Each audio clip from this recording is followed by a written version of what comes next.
Bonjour tout le monde. Alors aujourd'hui, je vais vous faire une vidéo sur la géobiologie. J'ai eu beaucoup de questions. Vous savez que je suis bioénergéticienne depuis plus de 30 ans, mais malgré tout, nous avons abordé également, mon mari et moi, Jean-Claude Quay, la façon d'approcher la géobiologie à l'antenne de l'équerre. Donc, on m'a posé la question, mais c'est quoi la géobiologie? Donc, c'est l'étude, la mesure et la correction des énergies nuisibles de notre environnement avec son impact sur notre bien-être et notre équilibre en général. Son champ d'application est donc très multiple.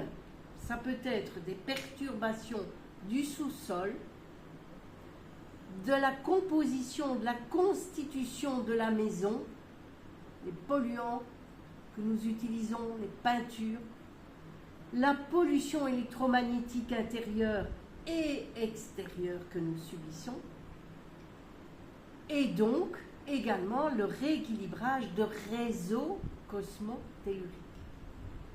Donc c'est très vaste. Mais dans tous les cas, il s'agira de réinformer, d'harmoniser les lieux, et ce de manière durable, bien entendu.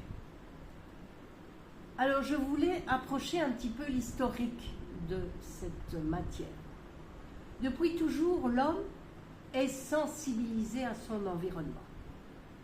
Hippocrate, le père de la médecine, écrivait entre 430 et 415 avant Jésus-Christ dans son traité des airs, des eaux et des lieux, déjà, que celui qui veut perfectionner l'art de guérir considère également les causes extérieures agissant sur l'être vivant.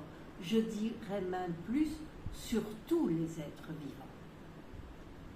Les Égyptiens, les Grecs connaissaient l'influence des formes, tant sur l'esthétique que sur la vitalité des lieux, et utilisaient très largement la proportion du nombre d'or, dont j'ai également fait des vidéos, qui était donc un nombre fabuleux, qui est toujours d'ailleurs, ne parlons pas au passé, porteur d'énergie vitale, et que eux utilisaient dans les temples et dans les pyramides. Ensuite vinrent historiquement donc les grands bâtisseurs qui ont érigé des édifices sacrés avec pour but, grâce aux mêmes lois fondamentales d'élever les âmes, de renforcer l'énergie psychique. Ils ont joué avec la géométrie sacrée, la symbolique, l'harmonie des proportions, les matériaux naturels, la lumière, la position du soleil aux équinoxes et aux solstices. Tout ça entrait en ligne de compte. Et à l'heure actuelle, l'homme construit son habitat principalement pour le plaisir des yeux, pour sa fonctionnalité. L'homme invente sans cesse de nouveaux matériaux, privilégiant son confort, cherchant à jouir d'un maximum de technologie, tant en cuisine que dans les espaces de détente, voire même dans les chambres à coucher.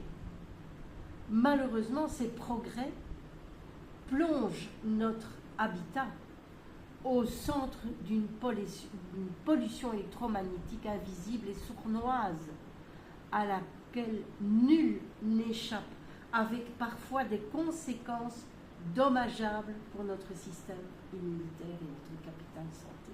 Il ne faut pas l'oublier. De nombreuses références scientifiques prouvent le savoir intuitif des anciens. Aussi, de plus en plus nombreux sont ceux qui sollicitent l'aide d'un géobiologue, d'un ou d'une bioénergéticienne, afin de résoudre à titre préventif ou curatifs ces perturbations énergétiques qui sont pathogènes avant que leur santé ne soit gravement atteinte. Et le travail du géobiologue, c'est quoi? La géobiologie moderne s'érige en une science de l'environnement, une écologie à sens large. Le géobiologue, ayant de préférence des bases scientifiques, aura pour mission d'étudier et de corriger principalement deux aspects de notre habitat, la géobiologie proprement dite et la pollution électromagnétique, qui ne fait qu'augmenter bien entendu. Au point de vue géobiologie proprement dite, vous avez les réseaux cosmotelluriques, qui est donc une énergie naturelle, issue du cosmos, de la Terre, ceinturant de manière invisible toute notre planète. Et le sous-sol, dépendant de la nature du sous-sol, des failles, des vannes d'eau, des vannes de mines, des rivières souterraines, est très important et influence nous qui habitons au-dessus. Il y a bien entendu les matériaux de construction, d'isolation, de finition. Il y a les orientations, la disposition des éléments de décor. On se réfère à ce moment-là au feng shui ancestral. Et pour moi, le feng shui, c'est un petit peu la cerise sur le gâteau. Il faut d'abord assainir les bases et puis nous pouvons arriver avec les détails, les décorations et les éléments feng shui. La pollution électromagnétique externe, intéressons-nous aux lignes à haute tension, aux antennes GSM, aux relais radio-TV, aux radars civils et militaires, dont plusieurs personnes sont de plus en plus sensibles. Et puis vous avez la pollution électromagnétique interne à nos maisons. Donc l'installation électrique générale qui peut être génératrice de champs perturbateurs. Je suppose que vous n'avez plus de four à micro-ondes. La domotique, qui est quand même aussi une technologie qui nous envoie plein d'ondes dans nos maisons.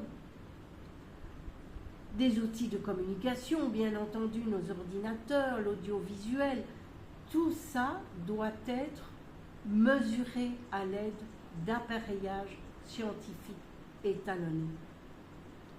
Donc, les outils d'un géobiologue, pour être efficace, le géobiologue moderne sera équipé d'instruments de mesure fiables qui va lui permettre de mesurer avec précision les ondes portantes des lieux et lui permettre de dépolluer, d'harmoniser le lieu. Et l'antenne de l'équerre est là pour nous aider. Vous avez aussi toutes ces personnes qui sont devenues hypersensibles aux ondes électromagnétiques. Le géobiologue pourra les aider, mais également le bioénergéticien, car il faudra mesurer l'équilibre des champs, la connexion terre-ciel de ces personnes. Donc l'antenne de l'équerre est un outil fabuleux que nous pouvons utiliser tant en géobiologie qu'en bioénergétique. Et c'est ce que je souhaite transmettre le plus largement possible dans ma formation en ligne, et je suis toujours prête à répondre à vos questions. Voilà, j'espère que ça vous a plu. Je vous embrasse et à bientôt pour d'autres aventures. Au revoir.